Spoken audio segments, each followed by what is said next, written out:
احساس مو ډېر د خوشحالۍ ده چې افغانستان پس د 20 کالو د اشغال نه الله تعالی خلاص کړو د دغو مجاهدینو د دغو مسلمانانو په قربانیو دغه په د ځان د وجود په غوښو په وینو الله تعالی د دغه سرو کافرو نه د اشغالګرو نه خدای تعالی خلاص کړو.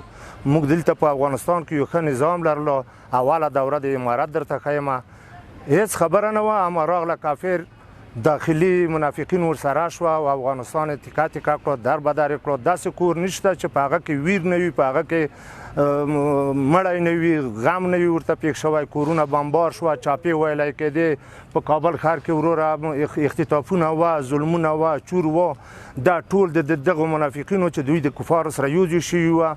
الله تعالی دغه وطن اوس د دغه اشغال نه خلاص کړو. په دا نه موږ ډېر فخر کوو. دا به سوالونه کوو چې یا الله د لوږه چې موږ ته دا د الله طرفه ده، دا به انشاءالله حل شي. خو چې دا وطن مو د کافر د اشغال نه د خلاص شوی وي، دا نه موږ ډېر خوشحال یو. بالکل خوشحاله یو. څنګه خوشحاله نه یو؟ دغه مسلمانان وګوره داسې په ارامه فضا کې په دغه پارک کې ناست، هر سړی خپله تفریح کوي، خپل هغه کوي. اما یو شی ده چې خدای تعالی دغه مسلمانانو ته کار پیدا کړي، روزګار پیدا کړي، لوږه او فقر ورک شي. نور الله تعالی موږ دغه وطن ته داسې غني معدنیات ورکړي دي که هغه معدنونه د موږ خپل را استخراج شي، موږ وطن کې به فقر او بدبختي به انشاءالله د الله په حکم سره دا به بالکل د منځه لاړه شي.